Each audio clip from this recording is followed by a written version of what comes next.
Hi there, everyone. It's Anthony, and I am back again with Kylan. What's up, Kylan? What's up, guys? It's time for Buffy the Vampire Slayer, Season 2, Episode 1, When She Was Bad. Yeah, we're here. We're in the second season. Based off the title, like I always ask Kylan, any predictions for the episode? What could When She Was Bad mean? Well, gotta be something to do with Buffy being a bad person. I mean, that's the only thing I can think of with the title being When She Was Bad. I'm curious to see what they're gonna do with the overarching storyline in this season. Yeah, especially coming off of the last season where we said like it was good, but it just like I think we felt it was just a little bit underwhelming. But at the same time, I guess it made sense since it was a shorter season that was just establishing the universe. Well, I don't have a prediction for what this title means because for those who don't know, I've already seen this, so I kind of already know what happens in this show. It's one of my favorite shows, but I haven't seen it in a while, so I'm still a lot of the smaller stuff is kind of new to me. Yeah, let's go ahead and do this. Buffy the Vampire Slayer, Season 2, Episode 1, When She Was Bad. It's a madhouse. Planet of the Apes. Can I finish, please? Wow. So are they still just supposed to be friends right now, or what's going on? Yeah, at this point, I don't know. Right out of the gate. Uh-oh. We'll go. Hey. Hi, guys.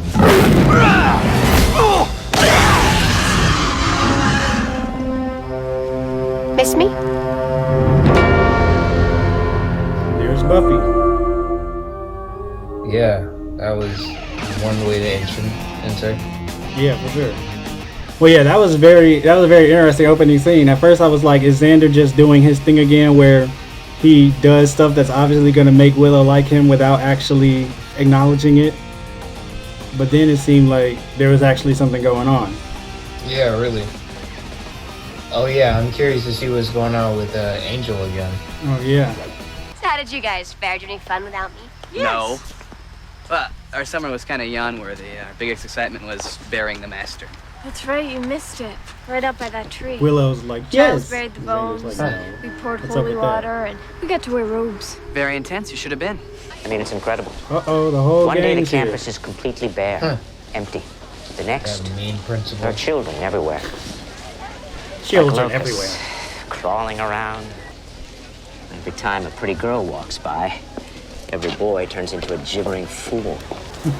Miss Calendar. Mr. Giles. Well, About the important things in life. Discipline, responsibility, punctuality. I might as well be talking to myself. I love the way that they write the dialogue on this show. Stream. Or in that case, the monologue. Live and kicking. Buffy killed a vampire last night. I think you can get a little more volume if you speak from the diaphragm. Sorry. Looks like she's really about the Slayer life now. Yeah, really. Getting into it. Yeah. She's probably trying to compensate for something. in him, Oh my goodness. will show us the way. That's not the same kid from before, is it? It is. It's the anointed one. Buffy. Not to be confused with the little baseball kid Fine. Yeah. who looks the same. Good.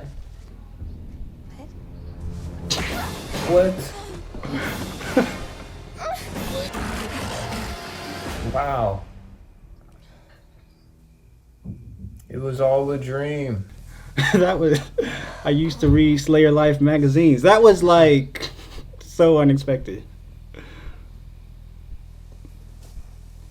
Hello? Mind if I Uh-oh. come in? Be my guest. The bad boys in town. Is that it? Is that everything? You know, because you woke me up from a really good dream.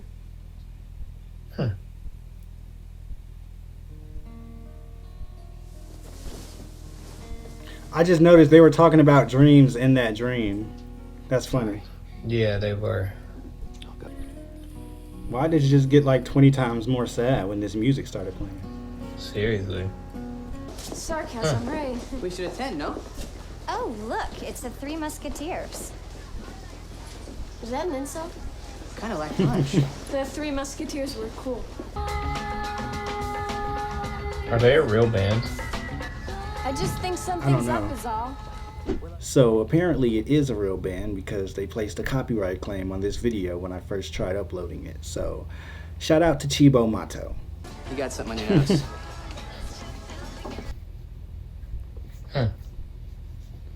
Nice try, Willow. It's gonna be a little bit harder than that, buddy. Dig. This little kid. Dig. Hey. What's wrong with Angel? Beats me. He looks even sadder than usual. Let's dance. More brooding. Right. If that's even possible for Angel. Yeah, this is so weird. Oh, really? And Xander's not even questioning it. Really? Oh my goodness, this is so weird. Like, and then Willow is right there. And Angel's right there.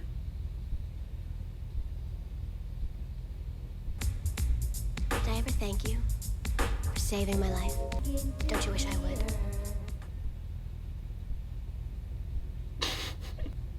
Well, that belongs in the Guinness World Record of biggest teases of all time. Seriously.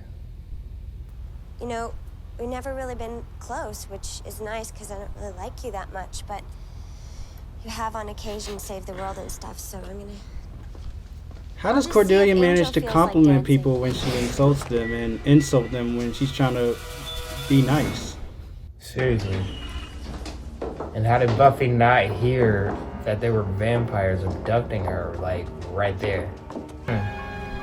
Like, so they really took the time to, like, bury this man in a grave and everything? Yeah.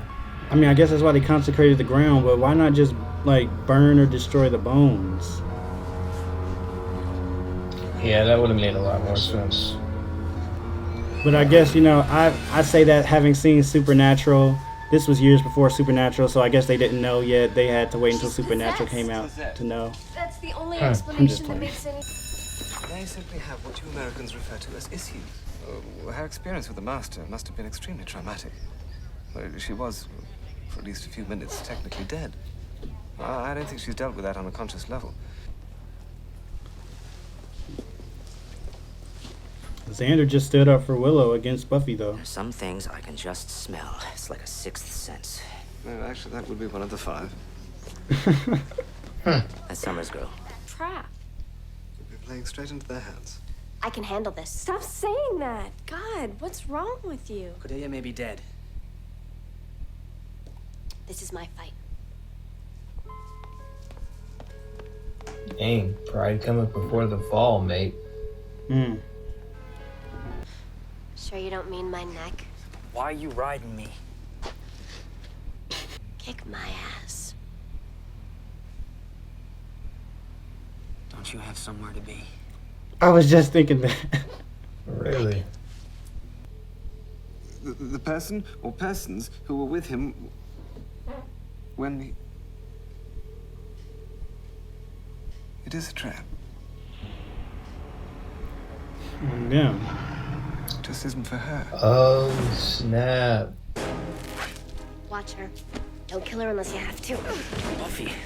They just twisted it up on them. That's crazy. Everything is in running distance in this town. Seriously. Just ran straight to the school. I just imagine her like running all the way there like in a video game. Yeah. The question becomes, how are we gonna pass the time my till God. then?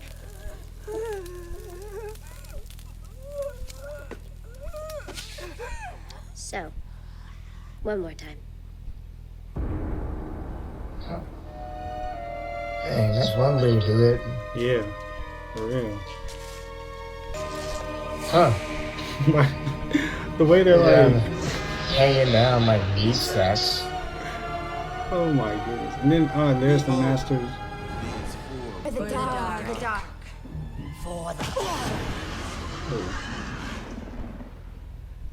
That was in the opening.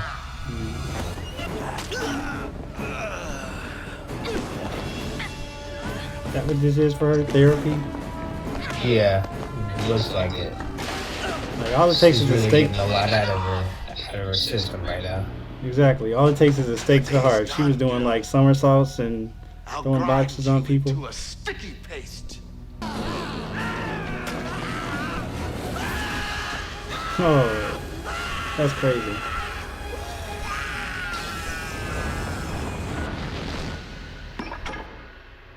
Wow. I kind of didn't want that dude to die. I'm not gonna lie. Oh, you didn't? You seem like you Yeah. could be a big villain. Yeah. But I mean, I'm not surprised that he did. It's over. No, it's not.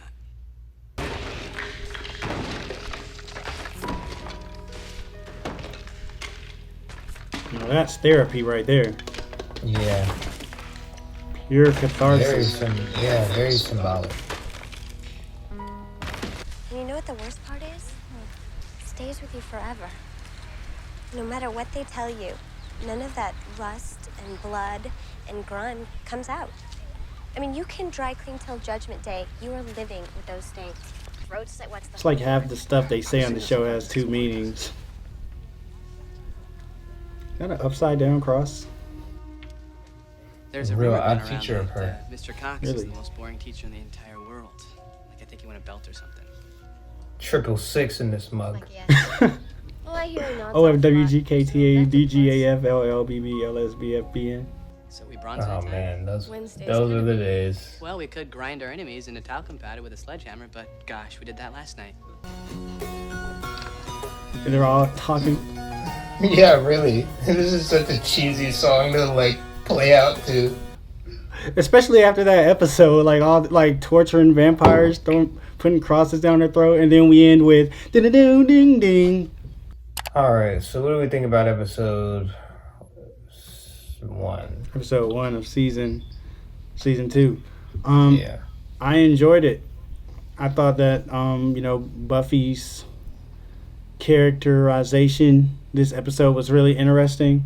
You know, it's kind of like they definitely dealt with what happened in the season finale of last episode and kind of referred to that without just beating you over the head with it. Like, it's not like she just kept on talking about, oh my gosh, I got killed, I had to go against the master, da da da da da. It was more like it was just kind of bubbling underneath the surface, and then it got to the very end and she kind of let it all out on the master's bones. So I like the fact that they did that without just beating you over the head with it.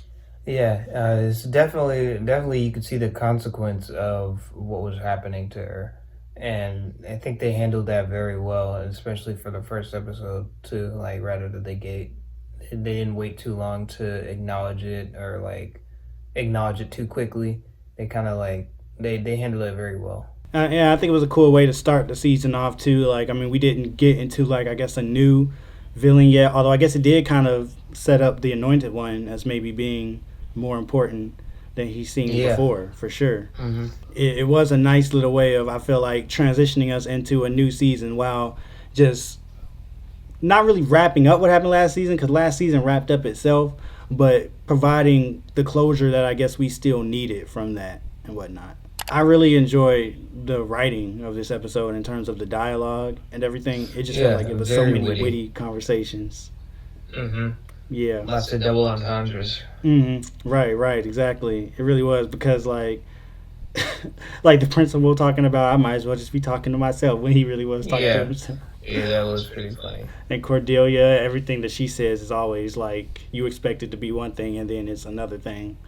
So I feel like that really shined through on this episode. And just overall, I feel like this episode was one of like the darkest ones they've had so far in terms of just some of the stuff that actually happened, like when she was putting the cross down the vampire's throat, or even when she was dancing with Xander. That was insane when she put that cross in her throat. I was like, wow, she's really torturing this vampire right now. Anything about this episode that surprised you? Or I know you said you figured it was going to be about her being bad, so it kind of was. But was there anything about it that took you off guard? I was a little surprised to see the Anointed One die. I thought he was going to take the role of the Master. He didn't in this season.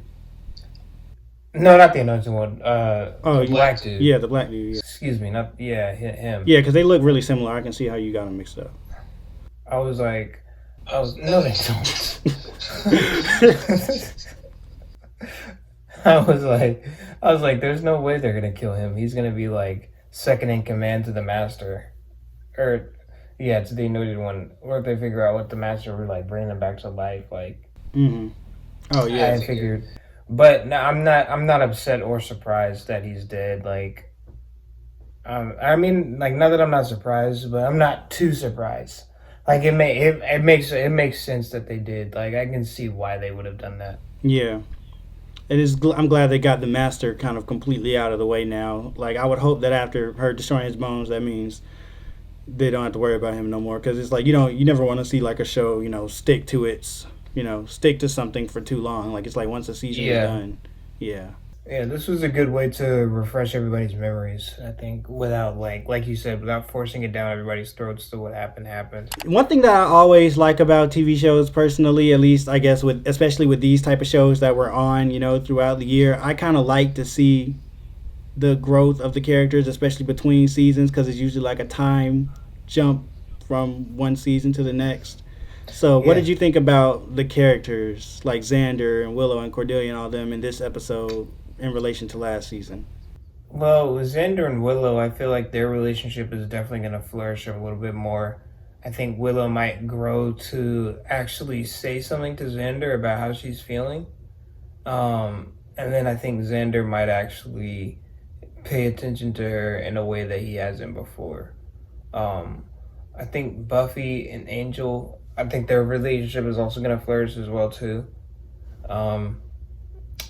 Either that or something crazy is going to happen and Angel's going to go turn bad on them. I could definitely see that happening as a plot twist. Angel becoming a villain or a bad person. They also, they were showing a lot of Giles and Miss Calendar. This episode looked like. Yeah, that was definitely a thing happening. Yeah, so it seemed like this episode was just a lot. It looks like a lot could happen relationship-wise, this season. Yeah. Cordelia seems like she's still slowly growing a little bit Cordelia. more. Yeah, she's still Cordelia, but I mean, she kind of had that talk with Buffy out in the alleyway and whatnot. You mean like her morals getting a little bit better? Yeah, like, not her morals. I mean, I would never say she was like an immoral person, but her maturity and just her sensibility about certain things. Like, she saw how Buffy was acting, and even though she doesn't consider Buffy her closest friend, she still felt it was important to go out there and kind of talk to her and tell her, you should try to get yourself together because, you're still, like, I guess, the slayer or the person that's saving all these people. And you don't have no business acting this way because none of them people did anything to you. Yeah, really. So I felt like that was cool to see from Cordelia, even though she's still worried about stains more than being almost killed by vampires. I love the Three Musketeers joke. That's so funny because that's really not an insult. Yeah, no, really. They're actually pretty cool. Right, yeah. So we saw more of Buffy's parents. This was the first time we saw her parents together, the series, wasn't it? Yeah, it was. That was a good... I noticed that. I mean, I know this is kind of like a really vague question, especially since we haven't seen much, but do you have any thoughts about her parents or like maybe what could be in store for them or what they might be on? I think more with her parents, I don't really think that it's going to be too much of a highlight this season. Like, I think that what I noticed about this show is that it seems like the relationship between her parents and her mom and her dad is like on the back burner in terms of everything else that she has to do, which is understandable because like we have both acknowledged she's got like a lot on her plate for a high school high school student, so I mean, I get it, but I will say it will be a little bit more believable to see her relationship with her parents a little bit more developed in terms of like them caring about how disconnected she is and like being concerned about like what she's doing and like how she is and all that stuff. Yeah, it seems like so far they just don't understand, since they don't Yeah. know what's going on or anything, and so it's like she doesn't tell them anything. So it would be interesting to see that develop more. Well, yeah, I think that I personally thought that was a really good episode, and it's got me excited for the season. Your overall thoughts? Did you like this? Yeah, I did. I'll give it a solid 7 out of 10. Good way to start the episode. I wasn't really missing any. I mean, not start the episode, start the series or season. I don't feel like I was missing anything that I needed. Like I'm in dire need of now. I'm not confused about anything. I'm curious to see what happens. The characters made me care about what they were going through. So it's pretty solid. Awesome. Well, I'm terrible at number scores, but yeah, I like this episode as well. So go ahead and leave a comment below about what you thought about this episode, and like the video if you liked it. Subscribe if you want to see more. And that's going to be it for right now. We'll see you again another time over here and over there, wherever you are, Kylan, in that cave of whatever. Yep. And I guess I don't know. Why am I still talking? Bye.